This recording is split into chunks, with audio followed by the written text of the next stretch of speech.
النهاردة عاملين وصفة قديمة شوية ومكوناتها موجودة في كل بيت، سهلة وبسيطة. القراقيش الفلاحي اللي ريحتها هتجيبك من آخر الشارع، من ريحة النكهات اللي فيها والسمن البلدي اللي بيخطف القلب. تابعوا معايا خطوة بخطوة وهتعملوها أحسن من الجاهزة بكتير. أول حاجة بنجيب تلات أرباع كوباية لبن. معلش بقى، هو كوباية طلعت مج أبيض واللبن أبيض فالدنيا هيصة يعني. هي دي تلات أرباع كوباية لبن، وهنحط فيها معلقتين سكر كبار،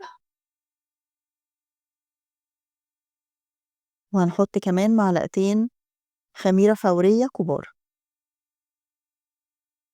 ده مقدار كيلو دقيق.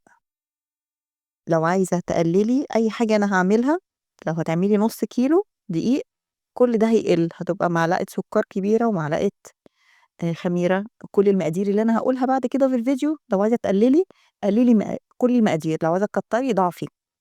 كده احنا حطينا الحاجات دي وهنقلبها كويس، وهنحطها في مكان دافي. بس لازم تحطوا تحتها طبق وفوقها طبق، تتغطى بطبق وتحتها طبق لأنها بتفور. لو حطيتوها من غير طبق تحت هتتدلدق. فأنا حطيتها فوق الفرن على خفيف كده وهو سخن. دلوقتي هنعمل بقى إن التحميصة بتاعت دي معلقتين ينسون ومعلقتين شمر كبار. ده برضو المقدار كيلو. هنحمصهم لحد ما ياخدوا لون. التحميصة دي بتديهم ريحة وطعم جامد قوي قوي، غير طبعا ما تحطيهم كده من غير. فدي خطوة مهمة قوي عشان تطلع ريحتها حلوة. بيبقى لونه غامق سيكة كده وبطلع أنا في الوقت ده بشمها ريحة تهبل. بصوا اللون كده خلاص. طبعا هي بص كبيرة قد ايه، فاحنا عايزين طبعا هنضربها في المطحنة شوية صغيرة، يعني مش طحن جامد، عشان بس نعرف ناكلها ما تبقاش كمان باينة في المعجنات كده، تشكلها مش هيبقى حلو. الشمر كبير بالشكل ده، وهناخدها بقى على المطحنة نطحنها طحنة خفيفة كده اهو بالشكل ده. طحناها مش زي التوابل خالص ناعمة، نص طحنة كده بحيث ان يبقى فيها برضو ايه خشونة شوية اهي كده. دلوقتي بقى هنحمص كمان السمسم. الناس هتقول احنا ليه ما حطيتش كله مع بعضه؟ عشان الاول احنا لما عملنا الشمر واليانسون احنا هنطحنه، فمش هينفع نحط عليه السمسم لان السمسم مش هيطحن، بس هياخد لون.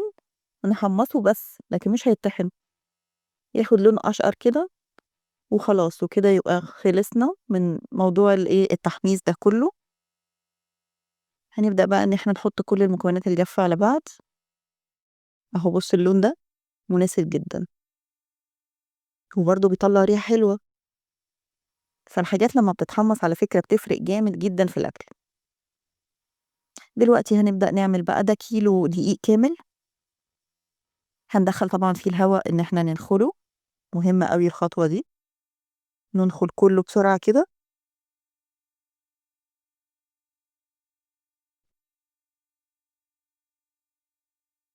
وهنبدأ ان احنا نحط عليه كل المواد الجافة دي. كيس بيكنج باودر كامل هنحطه، ودول 2 فانيليا. لو مش حابة ما تحطيش، دي حاجة اختيارية.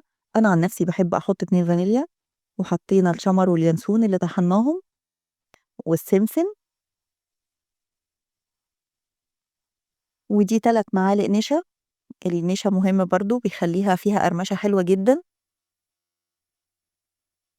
ونبدأ بقى ان احنا نقلب كل ده مع بعضه كويس قوي. ونعمل بقى هنجيب بقى المادة الدهنية هنشوفها وهنحطها. انا عاملة كيلو دقيق. كيلو دقيق بياخد كوباية سمنة اهي. المج ده سمنة، ويا ريت تكون سمنة بلدي. طبعا الريحة بتكون في مكان تاني والطعم بتبقى تحفة. لو مفيش مشكلة عادي، ممكن تعمليها بأي سمنة انت حباها. وكمان نص كوباية زيت اهو، بالظبط نص كوباية زيت وكوباية سمنة، ده لكيلو دقيق. هتكتري المقدار هتضاعفي كل حاجة، هتقللي كل حاجة. إحنا بنسيّحه بس مش بنغليه على النار، بنسيّحه بس السمنة على الزيت بيسيح بالشكل ده. وأنا نسيت أقول لكم إن إحنا حطينا ربع معلقة ملح أو أقل كمان من ربع على الدقيق، وسيّحنا المادة الدهنية على بعض كده وحطيناها، ونبدأ بقى إن إحنا ندخّل كلّه في بعضه. الخطوة دي مهمة جدًا للقراقيش، بتخلّيها مقرمشة وفي نفس الوقت دايبة، وبتبقى طعمها حلو. اللي إحنا نعمل إيه، إن إحنا ندخّل كل المادة الدهنية كلّها جوّه الدقيق. بتاخد مننا وقت شوية طبعًا، أنا ما خلّيتش الوقت كلّه عشان وقت الفيديو ما يكبرش، بس هي بتاخد شوية مثلًا 5، 6 دقايق كده بتفضلي تفرُكي كده، تدخّلي كل المادة الدهنية في ال في الدقيق كلّه بحيث إنه يبقى الحبيبات كده زي الرمل، أنتِ فاهمة؟ إيدِك كده تاخد شوية وتبدأ إيه، تفرُك تدعك فيهم كده اسمها بَسّ، تبِسّيه يعني، يدخل كل المادة الدهنية كلّها جوّه الدقيق بالشكل ده، عشان كلّه يتشرّب بالدقيق بالدهون. لو أول مرّة تشوفيني يا ريت تدعمي القناة بلايك واشتراك عشان يوصل لِك كل جديد. بالشكل ده إحنا كده عملناه. دي بقى خميرة بُصّي قد إيه كبرت واتدلقت في الطبق، عشان كده باقول لِك مهم إن أنتِ تحطّي تحتها طبق لإنها هي بتفور. هنحط كل الكوباية دي ونبدأ بقى ندخّل السوايل جوّه الدقيق ده بالشكل ده. طبعًا هو هيحتاج تاني، هو أنا عارفة إنه هيحتاج تاني بس أنا باخاف من الدقيق، فأنا باحط شوية، شوية وعلى مهلي كده بالراحة وأشوف أنا محتاجة تاني والّا لأ. فهو بالضبط أخد منّي كوباية وربع، يعني أنا كنت حاطة كوباية إلّا ربع لبن في الأول لو فاكرين، حطيت كمان ربع كوباية بقت كوباية كاملة لبن وربع كوباية مَيّة. أهو ده اللبن كلّه ده الربع أهو، وأحط كمان ربع كوباية مَيّة، كلّه دعكناها كده كويس، دخّلنا كل المادة السوايل جوّه الحاجات دي لحد ما كل إيدي ما بقاش فيها أي حاجة من العجين وكمان الطبق. الاختبار إيه بقى، إن إحنا نعمل كورة كده ونعمل لها بصمة، البصمة طلعت ما فيهاش تشقُّقات يبقى كده العجينة 100% صح، لو فيها تشقُّقات يبقى هتحتاج نقطة مَيّة تاني، إحنا بنحط بالمعلقة ما بنحطش كتير، فاهمة قصدي؟ كده إحنا خلّصنا وعملنا الاختبار، هنسيبها بقى كده ترتاح، هنغطّيها بالstretch wrap ونسيبها نُص ساعة ترتاح عشان كمان تكبر، الخميرة تخلّيها تكتر شوية. بعد نُص ساعة أهو هنشيلها بُص قد إيه ما شاء الله كبرت، هنبدأ إن إحنا بقى نطلّع الهوا اللي فيها ونقسّمها على 3، 3 أجزاء نقسّمهم عشان نعملها رولات، رول يعني واحد، واحد، واحد، ده جزء من ال3 تِلت والتلتين دول هنعملهم مرّة تانية. هنبدأ إن إحنا نبرمه كده وندخّله جوّه بعضه بالشكل ده ونعمله رول ونبرمه، وإحنا بنبرم إحنا بنبرمه ونخلّيه طويل، يعني نطوّله وإحنا بنبرم عشان ما يبقاش مقلبص أوي، أهو بالضبط زي ما أنتم شايفين كده، رول ونبرمه ونطوّله وبعدين نبطّطه نخلّيه تقريبًا نُص سنتي لإنه هو بيزيد تاني، خدي بالِك من النقطة دي، ما تخلّيهوش تخين لإن هو بيعلى بيخمر تاني في الصينية، فخلّيه نُص سنتي تقريبًا سمكه مع التبطيط، وبعد كده بنقطّعه. لو ما فيش ده عادي القطّاعة دي لو مش موجودة بسكينة عادي ما فيش مشكلة خالص، بنقطّعه بالشكل ده، أنا شايفة إن الشكل ده مناسب أوي، رفيّع وطويل، هنحطه بقى في الصينية أهو، ونسيبه 10 دقايق يخمر تاني، دي التخميرة التانية.